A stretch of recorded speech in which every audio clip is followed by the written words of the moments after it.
어제 주일날은 우리가 새벽 기도에 모이지 않았습니다만은 어제는 9장 말씀인데요. 거기서는 다윗이 요나단과의 사랑 관계, 또 요나단이 그와 언약 관계를 맺을 때 요나단의 후손들에 대해서도 선대해 달라고 그렇게 했었고, 또 그렇게 약속했고, 근데 다윗이 정권이 안정되고 기반이 닦이게 되었을 때에 그 요나단과의 언약을 상기하면서 왕자 요나단의 후손 중에 남은 자가 누군지를 찾았습니다. 그리고 그 요나단의 아들 무비보셋을 알게 되죠.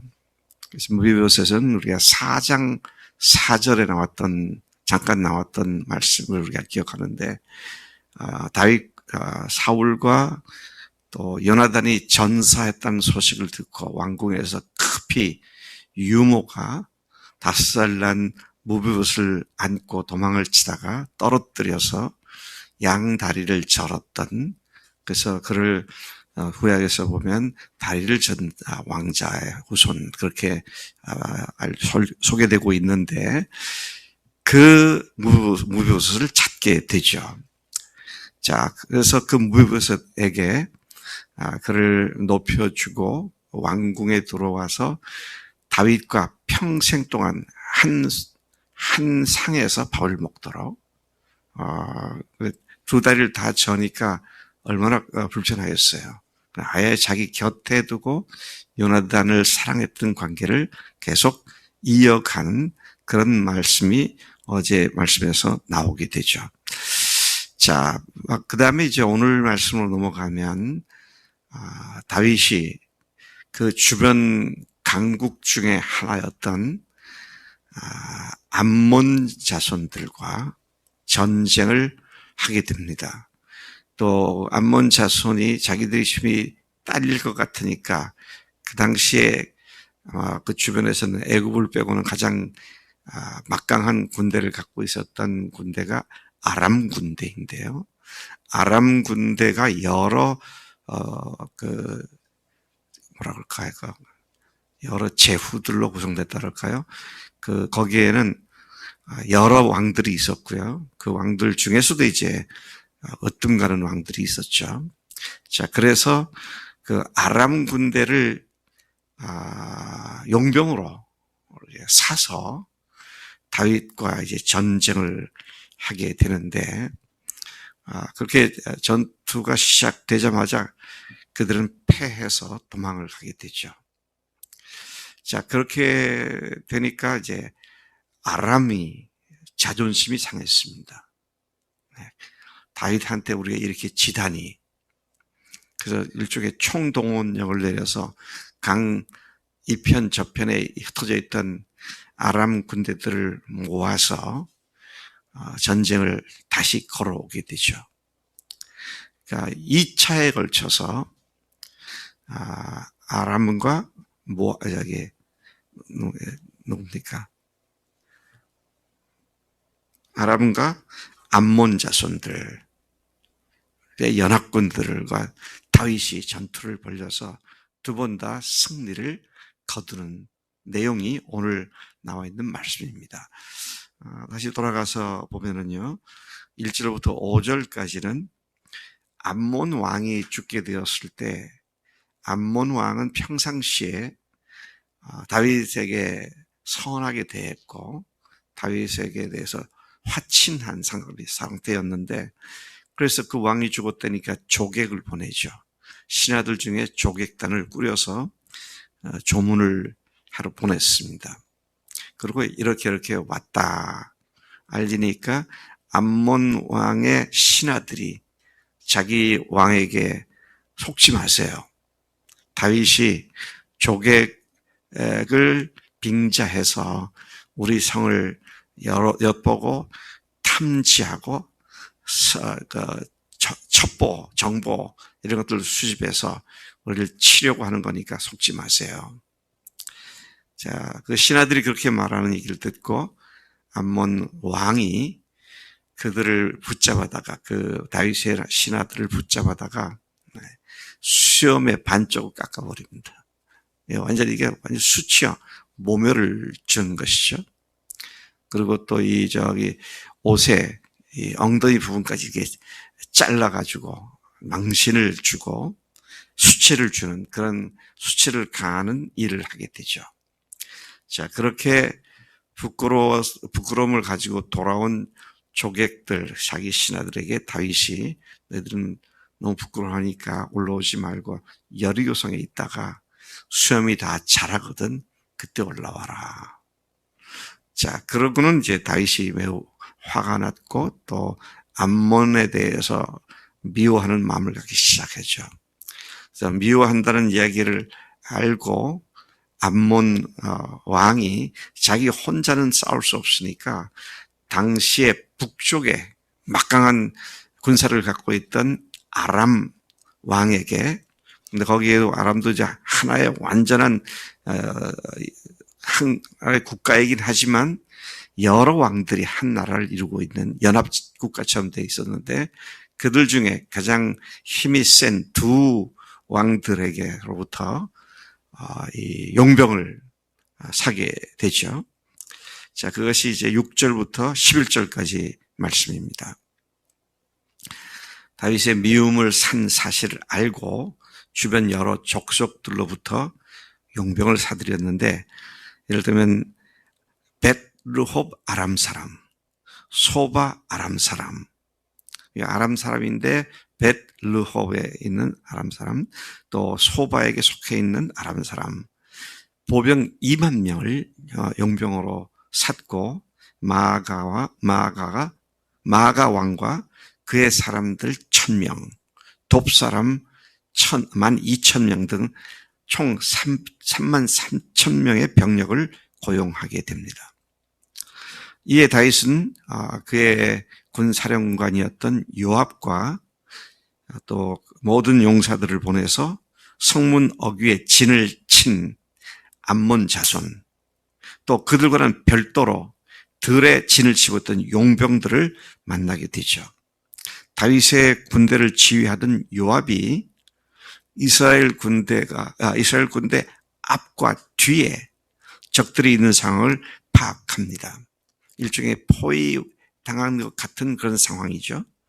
그래서 이스라엘 중에서 선발된 자 중에서도 엄선한 자들로 특공대, 별동대를 만들어서 아람 사람과 싸우려고 진을 쳤고, 나머지 병력들은 요압의 동생인, 요압 장군의 동생인 누굽니까? 아비새로 하여금 군대를 지휘해서 암몬 자손을 대항해서 싸우도록 작전을 펼치죠. 양쪽에 있으니까 한쪽은 자기가 특공대, 별동대를 만들었고 또 한쪽은 자기 동생에게, 아비새에게 맡겨서 전쟁을 치르게 됩니다. 그리고는 이스라엘 두 군대 중 한쪽이 약하여 밀리게 되면 서로 그쪽이 와서 돕도록 하자. 이제 그런 작전을 짰고 행동을 개시하게 됩니다. 12절부터 14절까지를 보면 요압과 아비새 장군의 군대 앞에서 도망친 적들과 무사히 귀환한 이스라엘 군대에 대한 이야기가 나옵니다. 자, 요압 장군은 동생 아비새 장군에게 전투를 격려하죠. 독전을 합니다. 너는 담대하라. 우리가 우리 백성과 우리 하나님의 성읍들을 위하여 담대하자. 여호와께서 선히 여기시는 대로 행하시기를 원하노라. 다윗의 부하답게 하나님을 위하여, 하나님의 성읍들을 위하여 우리가 하나님께서 선히 여기시는 대로 싸워서 승리할 수 있으니까 힘을 내라. 그렇게 하고 전투가 시작되었습니다.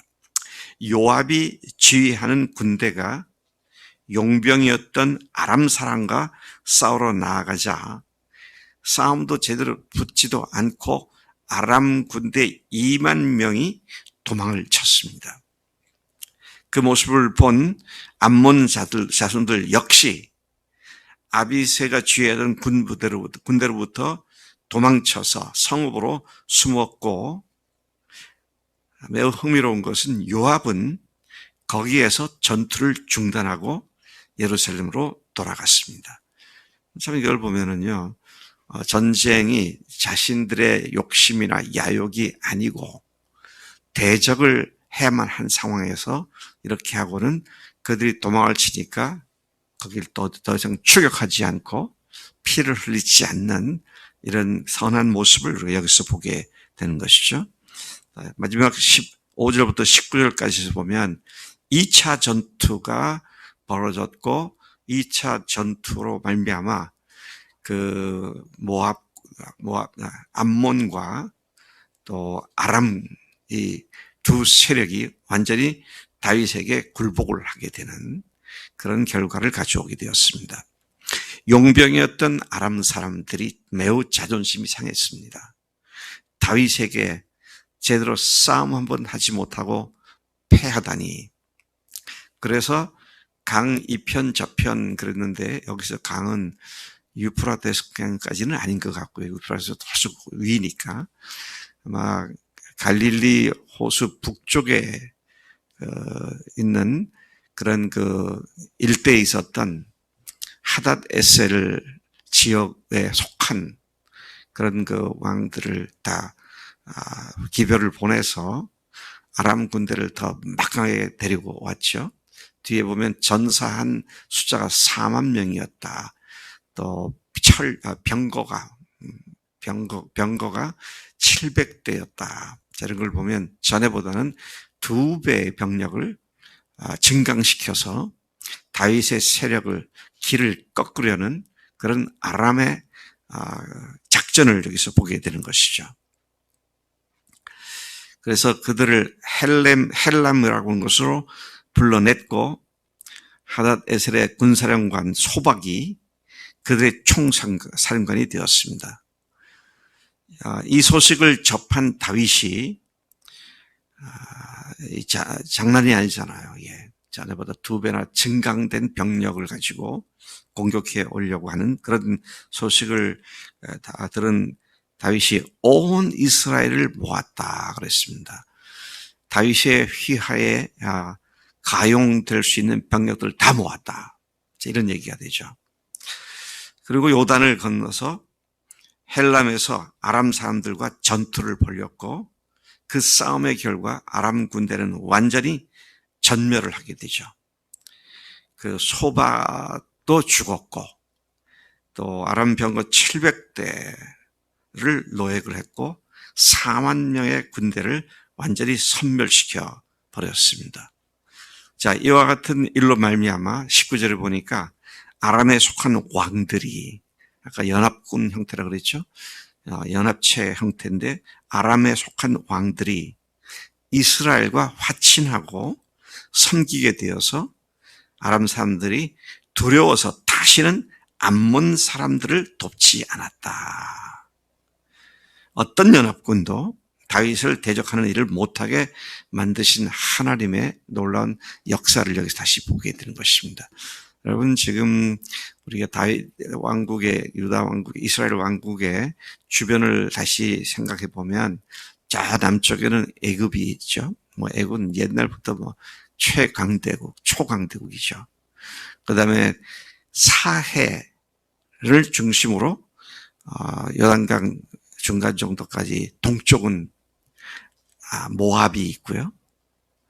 또 그 위 갈릴리 호수 동북쪽 일대가 바로 지금 말한 암몬 자손들이 있습니다. 그리고 그 위에 오늘날 말하면 시리아죠. 거기가 아람 군대가 있습니다. 자, 그래서 아람이 어딥니까? 애굽이 나중에는 아람을 치러 전쟁하러 올라온 그런 사건도 생기게 되는데, 자, 근데 북쪽 아람은 굉장히 대군입니다. 강국이에요. 그런데 그 사람들이 그 연합체를 이루고 있는 왕들이 더 이상 다윗을 건드릴 수 없게 됐고 더 이상 암몬 사람들을 위해서 용병으로 가거나 그들과 연합하거나 손을 잡지 않았다. 자, 이 말은 뭡니까? 하나님께서 날이 갈수록 다윗을 강하게 만드셨고 훗날 솔로몬 때는 아까 말씀드렸던 유프라데스 강까지 거기까지 공격이 확장돼서 중동 지역에서 아주 강국으로 성장시킨 그런 역사를 우리가 보고 있는데, 오늘 이 말씀은 아람을 어떻게 굴복시켰는가. 암몬이나 모압은 그건 뭐 상대가 안 되고 아람을 어떻게 굴복시켰는가 하는 말씀이 기록된 것을 봅니다. 오늘 말씀에서 다시 생각되는 것은 전쟁을 위해서 전쟁하는 사람은 그런 일이 아니었다. 그다음에 또 하나님께서는 하나님이 함께 하시면, 어제 우리가 그저께 보았죠.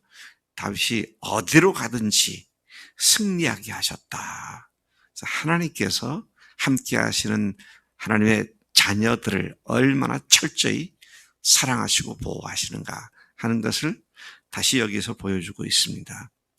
여러분, 주님이 부활하신 하나님이 우리와 함께 하신 줄로 믿습니다. 여기가 주님이 함께 하시는 거처가 된 우리가 교회인데, 우리가 무엇을 두려워하고 누구를 두려워하겠습니까? 하나님께서 우리의 보호자가 되실 뿐 아니라 우리의 모든 악한 대적자, 마귀를, 원수들을 능히 이기게 하시는 전능하신 하나님이실 믿을진데, 어떤 환경과 상황 때문에 두려워하지 않고 담대하게 서는 우리가 되어야 할 줄로 믿습니다. 하나님 아버지, 감사합니다. 이 아침에 하나님께서 다윗을 어떻게 시비를 걸어오는 주변 국가들을 정복해 하시고 굴복해 하셨는지, 그 실제적인 사건을 우리에게 다시 일러주시니 감사합니다. 하나님이 함께 하시는 하나님의 군대를 맡은 다윗에게 하나님께서 승승장구하게 하셨는데, 오늘 성령님을 모신 저희들이 주님의 복음과 또 교회를 위하여 헌신하는 이 헌신에 예수님이 하나님이 주인 되시니 우리가 조금 두려워하지 않고 주님과 함께함을 믿고 담대히 싸워나가며 승리하는 메리스이 되도록 인도하시는 줄로 믿습니다. 결코 위축되지 않고 담대히 살겠습니다. 감사하고 예수님의 이름으로 기도를 삼나이다. 아멘. 아멘.